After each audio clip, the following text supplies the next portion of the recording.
You need to hand those up and over. Now, please take out your homework from the other day and make sure you've signed into your calculators. Please take out your homework from the other day and make sure that you have signed in to your calculators.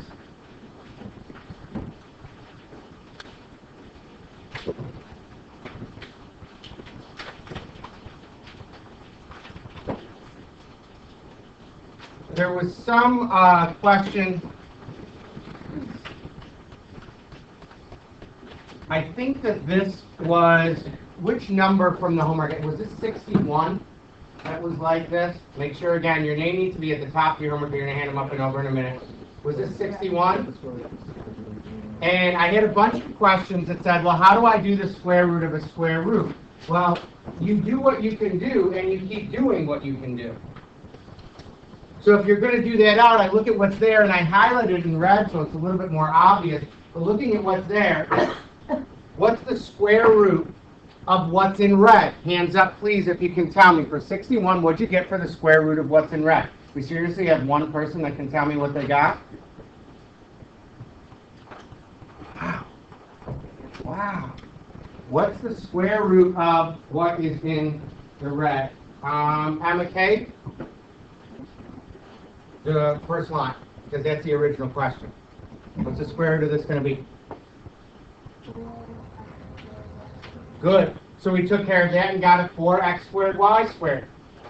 And then you say, all right, well, that's still under another radical. So I need to take the square root of it a second time. And it leaves me with 2xy. Here's the answers to the other ones that you went through and had. We've got time for one. If you want to go through and see it, or take a look at what's there. And again, it shouldn't be that there's sort of math magic. A lot of these questions have a lot of steps that you need to show. So if literally I'm looking at a paper that's just got a bunch of final answers down, we need to make sure that we show how we got there. Which one out of this grouping would we like to go through and see? Or which one do we think was the toughest? Really? No takers as to who we think, which one we think would be the toughest out of the group? Tyler, what do you want to say? 31. What did it ask you to do in 31? Was it a rationalizing one? What was it?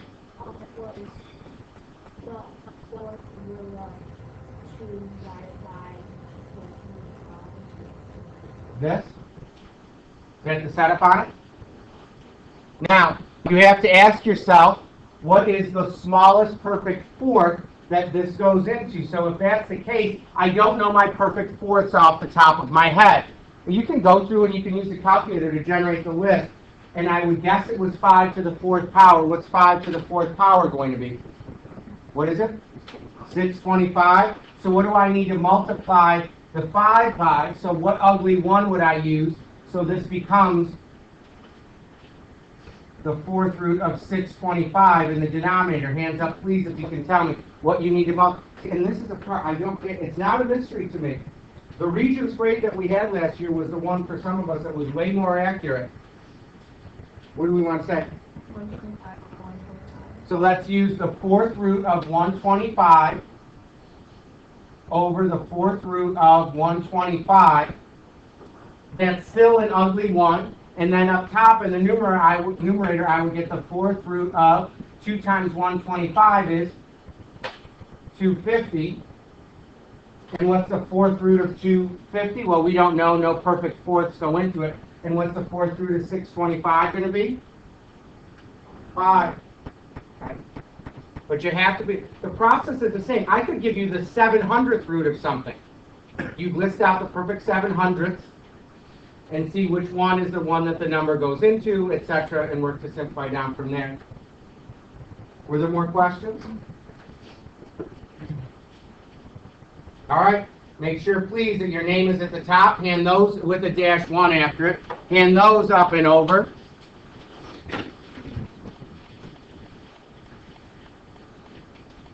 Now, The next thing that you're going to have out on your desk is your function of the week.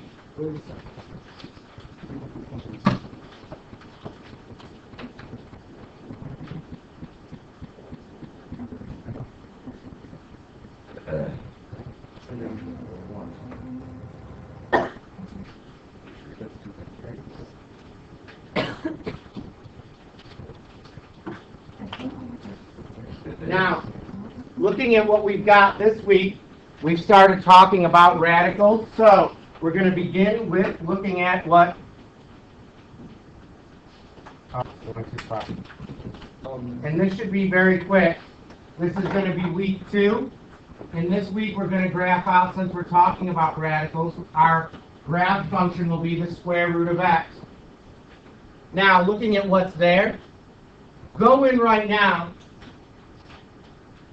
Try to make a table of values for this function. Go through and try. So instead of sitting there and being dependent on a calculator, you literally pick x's to get out y's. That's it. And you don't stare at me. You literally pick x's and get y's. So go through and do that right now. You go through and pick x's and get y's. That's going to give you coordinates that are going to be on the graph.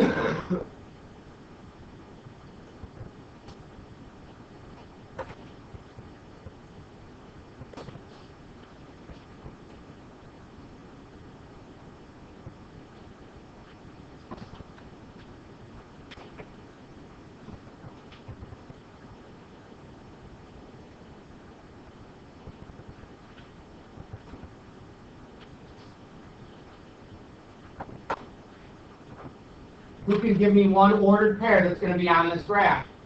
Seriously? Holy cow. What?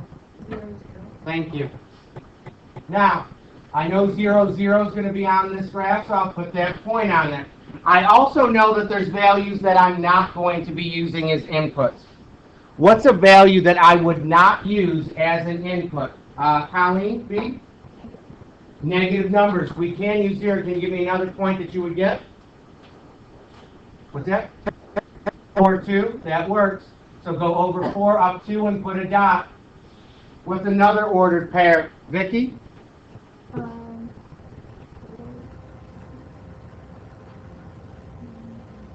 Give me another number that when you plug it in, you're going to get an output.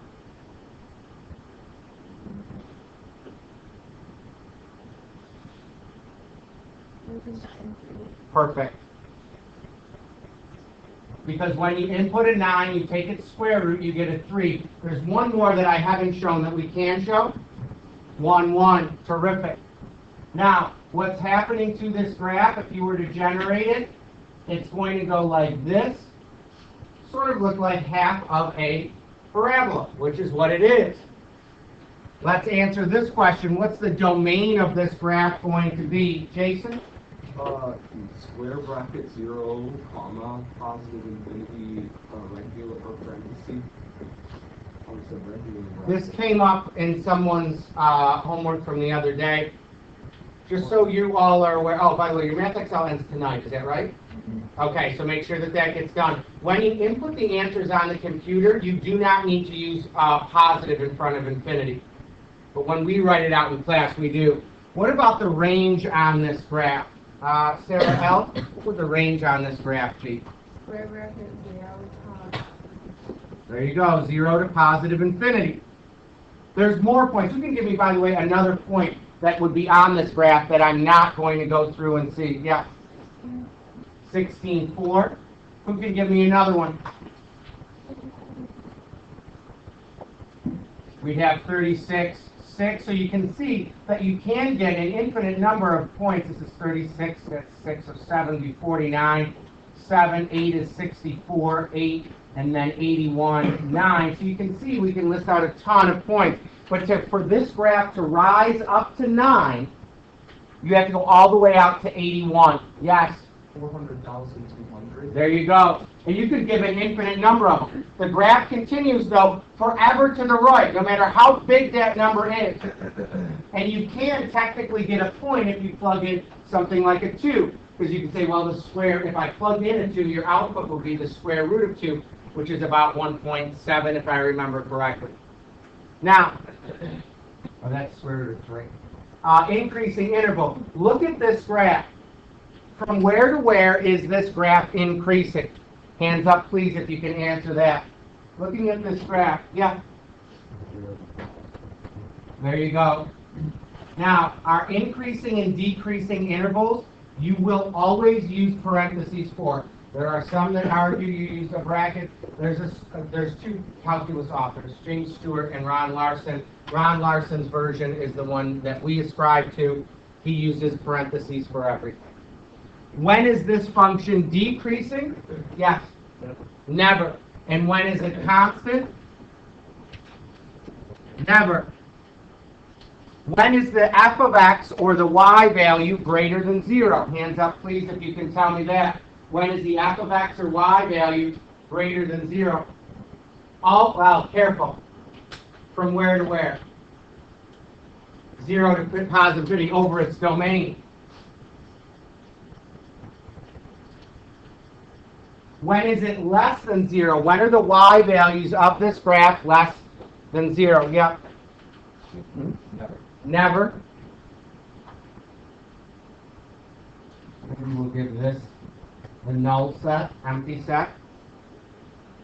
How about for when does this equal 0? Hands up, please, if you can tell me that. One person. 3, 4. What do I say? Yeah, when x is equal to 0, so we'll give it, I guess, as an integer set. You could use this. You could also, by the way, if you wanted, use this. All right, what are the zeros of this graph? Well, you find the zeros of this by setting it equal to 0 and solving. So we'd say 0 equals radical x. To solve this, I would square both sides. So I get 0 is equal to x. So there's, I think, I've got to double check. If it asks for zeros, it's asking for the x-intercept. There's two interpretations. You could either give when x equals, or at what value of x the graph equals 0, which is when x equals 0, or you could list it out as an ordered pair. What about the maximums on this graph? Hands up, please, if you can tell me, when does this reach its maximum? Does it? How about when is this graph reaching its minimum? What's the coordinate? Yeah, the origin or 0, 0.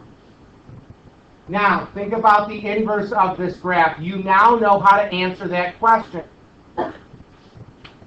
Our original is y equals x. Or sorry, y equals radical x. Let's ask this. Look at the original. Is the original going to be a function, Chloe? Yes. Is the original a one-to-one function? Yes or no? What do you know if the original is a one-to-one function? The inverse will be a function. Do we need to restrict the domain down to make the inverse a function? No. It's one-to-one without any restrictions. We're good. What do I need to do then? Jack, what do you have to do in order to get the inverse? Switch the line there. So what would you write out? Keep going.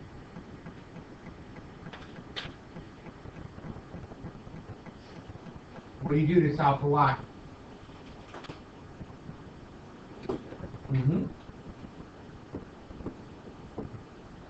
So this would be x squared is equal to y inverse. So my inverse function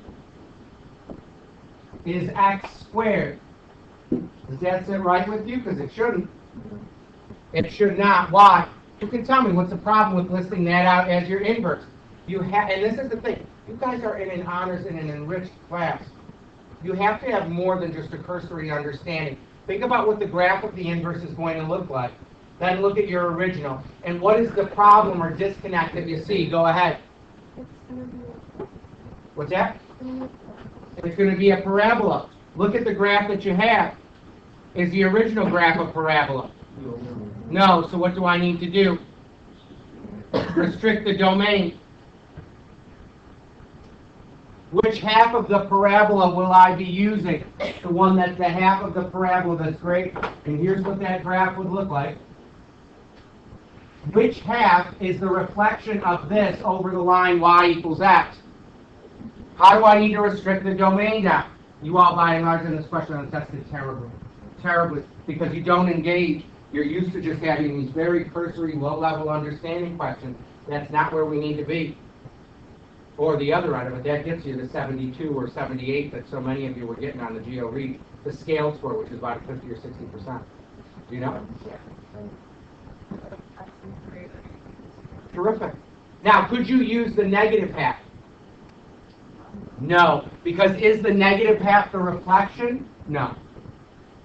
This function right here, you should also see, if this was my original function, the inverse would not be this little red slash unless I restrict the domain down.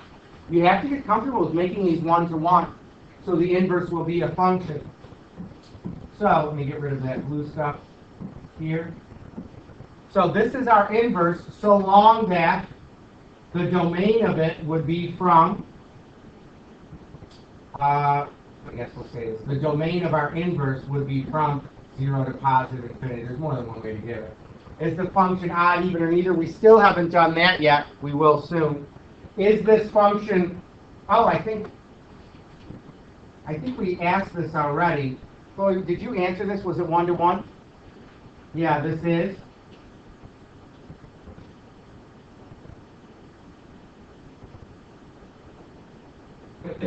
Is this an onto function? Hands up, please, if you can tell me that. Why?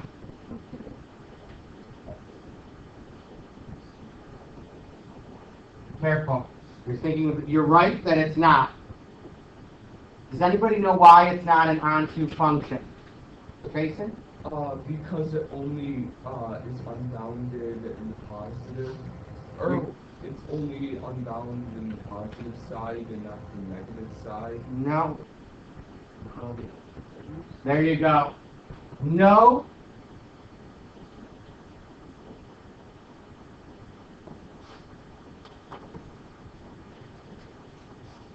What output values aren't used? Who can give me an output value that's not used in the graphing of the square root function? -7 isn't used. Does this graph have any asymptotes? We haven't talked about that yet, but the lines that the graph gets infinitely close to and doesn't touch. We don't have any of those. Amplitude and period, those are things that we need for trig graphs, so it's going to be a while before we start filling that in. As x goes to positive infinity, what are the function values going to? Hands up, please, if you can answer that. Trace this graph out. We already had someone state what one of the points are going out to infinity. What are the output values going to as we go out to positive infinity? We got one person that can tell us. 2, 3 of you. What are the output or y values doing as we go out to positive infinity? Think about what the graph is going to look like. There you go. Are they going there quickly? The answer would be no, very slowly. But they're getting there. There exists an x that will yield every single positive y value. How about as I go out to the left side of the graph to negative infinity? What are the y values going to?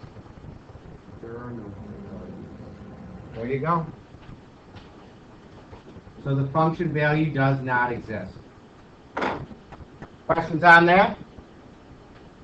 Table that. We're actually working with some transformations this unit, so the graphing comes back and it's more prevalent than before.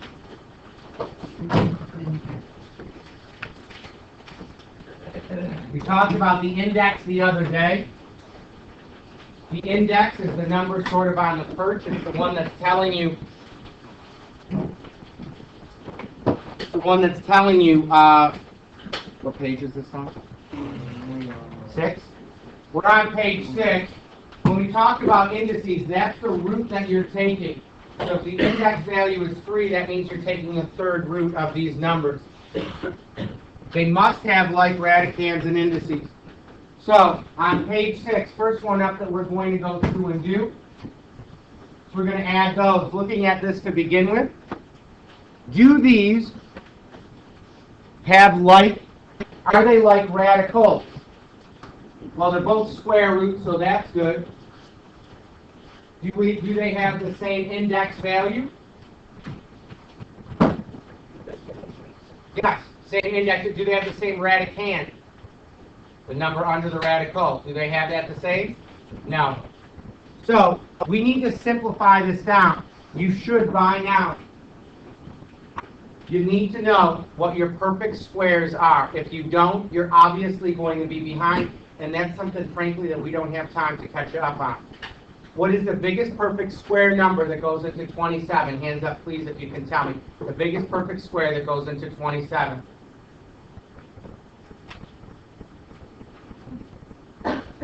Jonathan, what do you say? 16. No, it's got to go in exactly.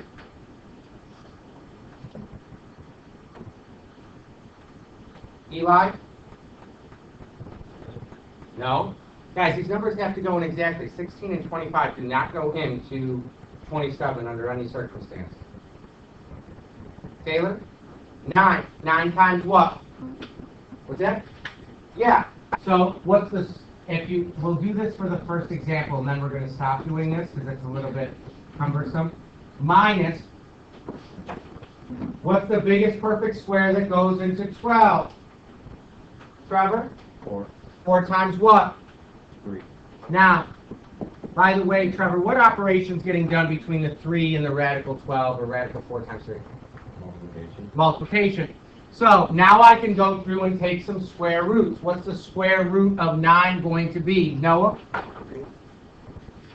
And what's the square root of 4? So this leaves you with 3 roots of 3 minus, the radicand is still a 3 here. What's the coefficient in front of it going to be? We got 1, 2, 3, 4. Oh, come on. Come on. I'm going to ask, what do you say? 2. No? Be careful. Yeah, we need a 6 here because it's the 2 times the 3 that was out front originally. Do I have like radicals now? Meaning the radicands are the same, the indices are the same. Now you just add or subtract the coefficients. So looking at what's there, Haley, what do you get when you subtract your coefficients? What would you be left with? There we go. Now we're dealing with cube roots. So if you need to list out the perfect cubes on the side, hands up please if you can start listing off some perfect cubes for us. 1, 8, 27, 64, 25. There you go. You have to know these. This is not, and the reason that people know them is because they've actually done the work. The more, if I ask you to list out perfect squares and it's taking you longer than 5 seconds, you're not at where you need to be. Because you're going to be going, well, where did that come from? Where did that come from? Where did that come from? You have to know your number facts. And the tough stuff that we're asking you to do is asking you to take 2 times 2 times another 2 in your head. That's 2 3 times. That's it. You should be able to do that lightning quick. Very, very fast. Same thing with 3, same thing with 4. Now, when you get up to bigger numbers, is it more difficult? Yes. Sure. I wouldn't expect you to do 9 to the 3rd in your head. But would you be able to do, 4 to the 3rd? Sure. Especially if you've done it more than once. This list sort of auto-generates. Looking at what I've got. These are like indices. They're all cube roots. What's the biggest perfect cube that goes into 16? We've got 1 person. 2. Eli, what do you want to say? There you go. So 5, now I'm going to break this up. The cube root of 8 times 2. Over here I've got 2, and then the cube root of. What is the next one going to be? Yes? Terrific. 125 times 2. And uh-oh, the last one's kind of easy. You can't break it down. So now from here, we're going to keep going. And Courtney, what can you take the cube root of that's up here now? The 8, and what's the cube root of 8 going to be? So what's this term going to be when we write it out all simplified?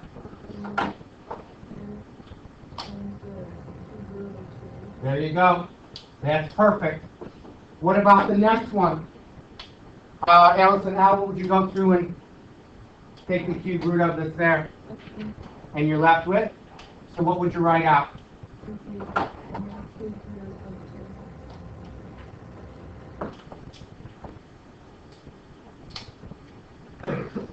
Now, do we have like radicands going across?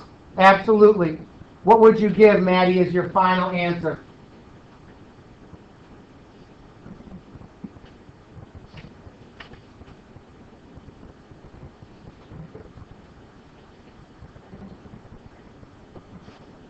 Close. This is what I heard you say. 17. Cube root, yeah. Questions on that? Let's keep going. We need to understand this. You can split apart radicals, and the rules of radicals allow us to go through. If you can get and multiply going across, you can also separate it out into two separate radicals. And if there's division with like index values, you can go through and make it one big radicand or two small ones. Same thing going across.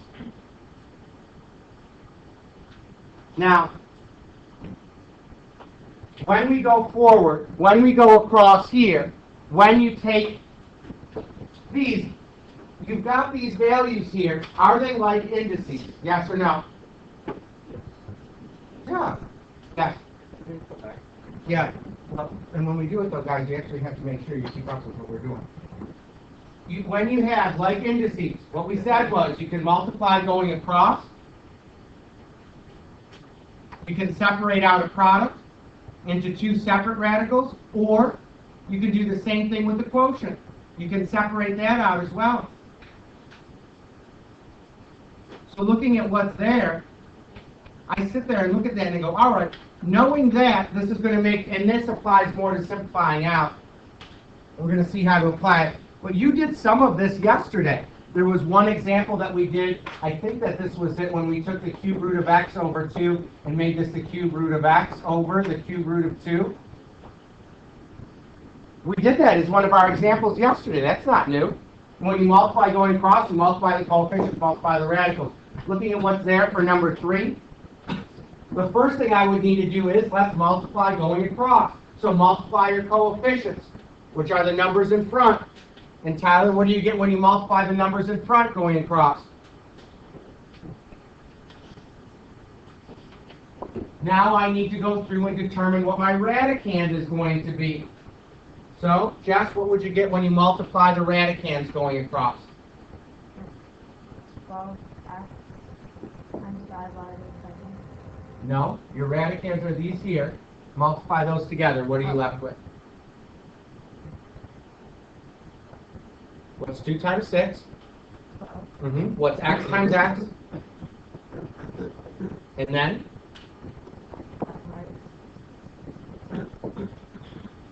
The 5 is already taken care of. Hello. Now, once we get to this point, you should look at this. If you need to break it down, you can. But you should at least be able to get here. There are some of you who are very good and who see this clearly and don't need to show this next step out, and that's fine. Looking at what's there, 2 of these things I can take the square root of immediately. What 2 things can I take the square root of absolutely immediately? X squared and y squared, I don't need to worry about that. What about the square root of 12? That's not a perfect square, but what can you do? So this is 20 as my coefficient. I'll write this out the first time, but again, it really is not, this is not pushing the envelope. This is what we should have been doing back in Algebra 1 and in Geo when you were doing square roots of Pythagorean theorem guard. Looking at what's there, what square root can we take now? Okay. 4, and then you already took x squared and y squared. If you line up the 6. There you go. So we need to multiply everything that's outside of the radical and throw it in front. So what's my new coefficient going to be, Alyssa? I'm sorry, I couldn't hear the second one. You said 40 what? And what's in the radicand? That's it. That's it. Now we have cube roots. Oh, shockingly difficult. We can't possibly be able to do this. get afraid of a little 3. Let's go across. The same process applies. Look at the coefficients. And looking at those coefficients, Michael, what would you get if you multiplied the coefficients of the radical? -2. So that's my coefficient front, -2, and then we've got the cube root of something. How would I figure out that radical that's left there, or what would our radicand value be? Johannes, what would you get when you multiplied the radicands? 30. Keep going. 30x 7. X to the third. Or y. So I get to here, and now I need to start thinking about what are my perfect cubes. Who can tell me one of the perfect cubes that's less than what our radicand value is? Yes? 27. Does 27 go exactly into it? Yes or no? No. Who can tell me another candidate that we would try? 8. Does 8 go in? No. Is it the next one that we would encounter is 64, and 64 definitely isn't going into a number that's less than it. So guess what? You're done. Now let's deal with the variables. We should be able to do this by now in our head. Hands up, please, if you can tell me what we would be left with on the outside and the inside. We know already that we're going to have a 30 left over at the end. Who can tell me what else I'm going to have on the outside? Yes?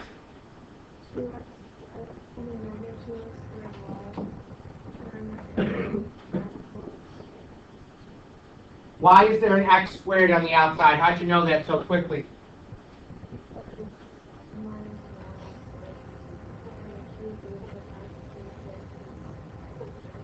Yeah. All she did was, how many times does 3 go into 7? 2, with 1 left over. How many times does 3 go into 3? Once, with nothing left over. That's it. All of these should start to make some sense. Now, like we said before, we're going to have situations where we go from 2 square roots down to 1 and then 1 out to 2. You've got to be very comfortable with bouncing back and forth with the notations. I'm going to start off by doing this. I've got x's and y's in the numerator. I've got 56 x to the 5th, y to the 5th, all over 7xy. So first thing I'm going to do is try to simplify this down, and this simplifies down wonderfully. You don't need to go to a calculator. Hopefully, who can tell me what's left after I do this? Look in the radicand. I put it all together for one reason. Look at the expression that's in the radicand. I've got 3 people that can simplify that down. We need way more than that. 4 or 5 of you. Come on. Noah, what do you want to say? What are you left with? You're left with 8x. X4. Y to the third. Is there anything left in the denominator?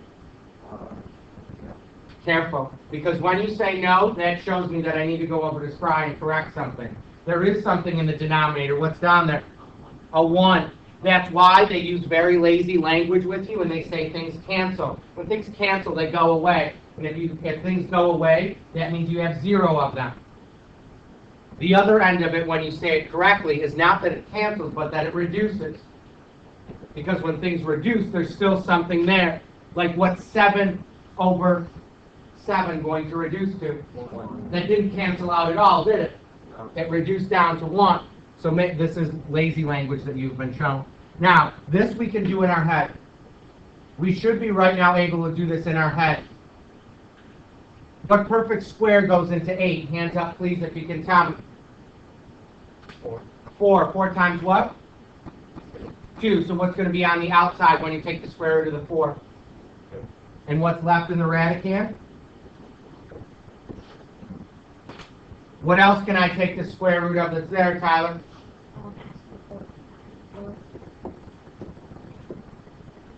Final answer. Now we're dealing with cube roots. Oh, this is too difficult. Oh boy. Let's go through. I'm going to give one big cube root. Simplify everything out. I got 250, x to the 7th, y to the 3rd. All of that is over.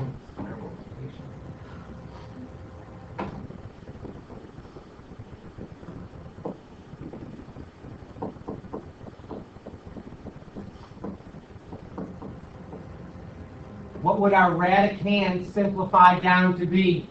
Jensen? Hebrew radical, Mm-hmm. yeah, but, Careful.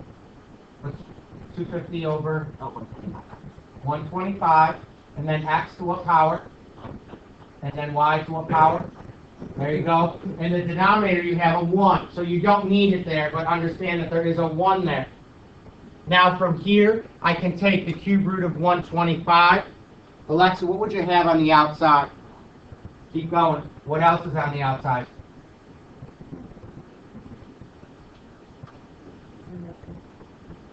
Simplify the x's and the y's too.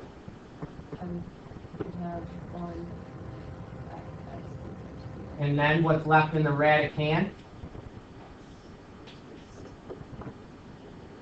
And some of you are thinking, well, those are perfect squares. And you're right. That doesn't help you when you're working with perfect cubes. Next one up. Take a look at number 7. In number 7, there's a reduction I can do immediately. Let's simplify this down. What reduction can I do immediately, Peter? And what is that?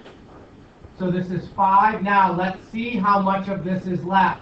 We can simplify out our radicals, and this is 5 over 1 if you need that. We've got 60 over 12. What's that going to become? 5, and it would be in the numerator. I'm left with 4 x's in the numerator, but I'm left with y squared in the denominator. Now parts of this I can take the square root of. You can tell me what we can do to work forward. We got one person. Looking at that, the questions get tougher. This should be hopefully easy for you. Everything should be connected. There's one little bit of this that's just a little bit different. Now, McKay, what can you do from here?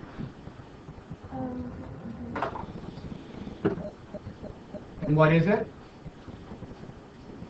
Okay, what else can you do? And what is that? Where is it? It's going to be in the denominator. So that's what you need to keep in mind. Now, when I multiply all of these together, my coefficient is 5x squared over y, and then in the radicand, you have a root 5. And or something equivalent to that. Why is the y in the denominator on the outside? Yes? Yeah, it would have a negative exponent. But when we take the square root, look in the radicand. We're taking the square root of it, it's in the denominator to begin with. Let's go fourths. I don't think we need a ton more of these. That's perfect fourths. Now we're going to get to another part. This is where some of you that do that magic box of fun, I don't know how you're going to do this, but whatever it takes, I guess. Or you could just learn to do it the quicker way, which is going through and double distributing or foiling. Looking at what's there, you have two binomials multiplied together. None of this simplifies down yet. Look at what's there. Multiply your first terms together. Colleen B, what do you get when you multiply the first terms together? All right, now we're going to multiply the outside terms together. Some of you are going to lose signs as we work our way across. Vicki, what would you get if you took 3 times negative root 5? What do you think? Negative 3 square root 5. Perfect. Now let's do the inside terms. And Jason, what do you get when you take positive root 5 times positive 2? Or 2 radical 10, or 2 2 radical 5. Now you need to multiply the last terms together. What would I get? And you can jump ahead. What do you get when you multiply the last 2 terms together? Think about it. Thomas, what do you say? Why did you say negative 5?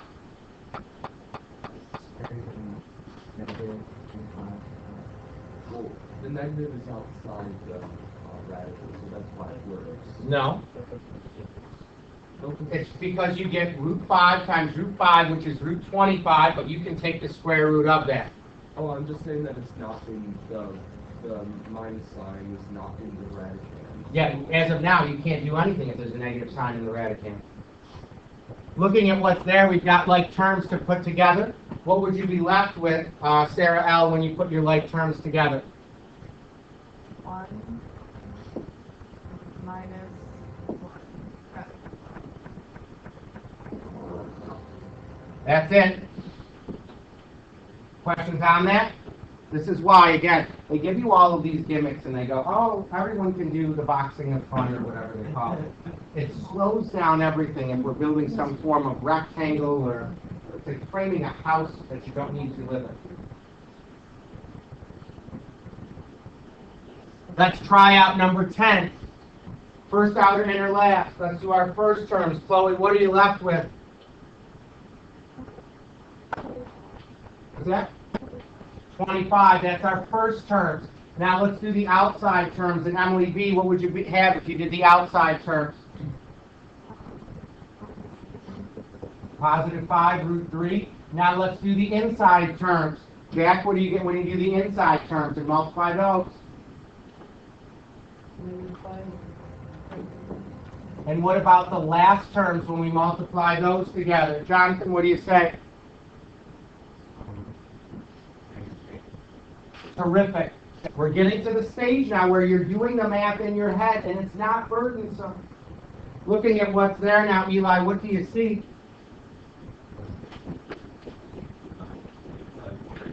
And what are you left with?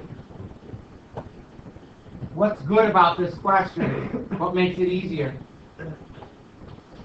Something nice that happens in this. What? 5 radical 3 is reduced. The 5 radical 3 and negative 5 radical 3 reduced. That is by design. Look at the binomials that you have up top to start with on this example. How do they compare to each other? Hands up, please, if you can tell me. How do these two binomials compare to each other?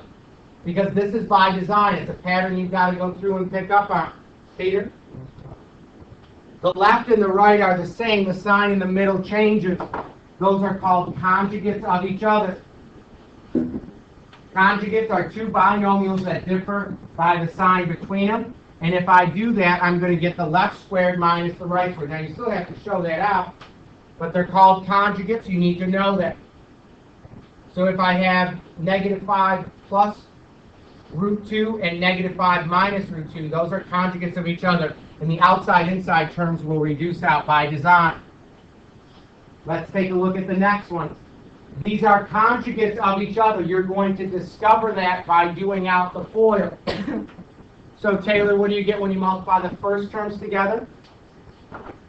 What do you get when you multiply the outside terms together? What's that? Terrific. What about the inside terms? And keep going, finish it out. Now this one, by the way, is going to be difficult. Now, close. It's not negative 4 radical 3. It would be negative 4 times the square root of 9. Because it's root 3 times root 3, but what's the square root of 9? So what should that term be at the end? Not negative 4 root 9, but what value would it have? That's really, really good. Really good. You square both of the terms, so it's 4 times root 9, which is 4 times 3, which is 12. Now looking at what's there, you should look at that and say, this is easy. Trevor, what can you do from here? Like terms. Get 4.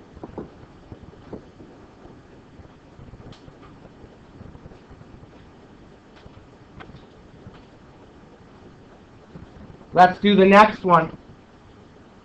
Noah, what do we get when we multiply our first terms together?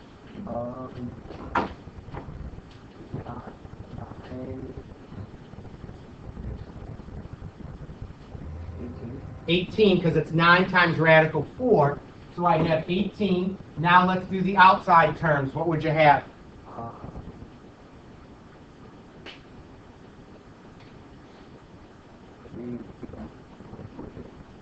Negative? What are the inside terms Emma is going to give you?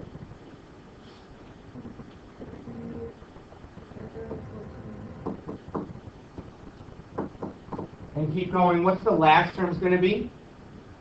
Okay, 7. What kind of 7?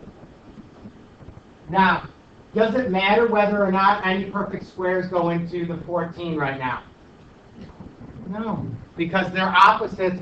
We know that they're both going to be gone. So this is 18 minus 7, which is 11. Questions on that? The last thing that we're going to talk about today, right now we have a binomial denominator and there's a radical in the denominator. You need to know this is called rationalizing out an expression. When you rationalize out the expression, what I need you to see is this. I need this denominator not to have any radical left in it. The way that that happens is using and multiplying by an ugly 1, and your ugly 1 is going to be the conjugate. So that would be 2 minus root 3. Left and right stay the same, the sign between them changes. That's an ugly 1. When you multiply by the conjugate, watch what happens. Look at the denominator, you take its conjugate and multiply the numerator and denominator by it. What would I get when I distribute out the 5 in the numerator? Haley, what would you have?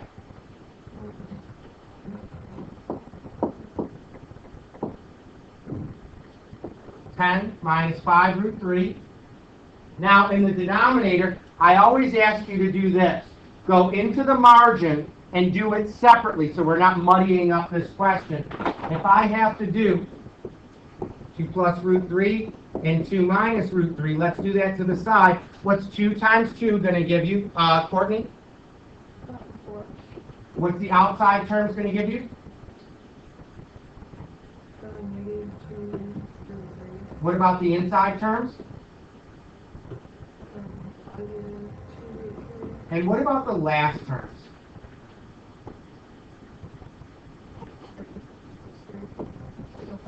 Minus 2 because of the sign, so you got the right number. What's terrific about what we have listed out? What do you want to say?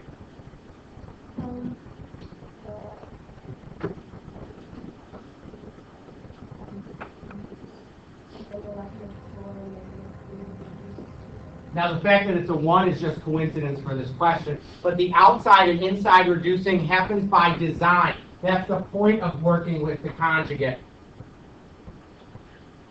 Does this reduce?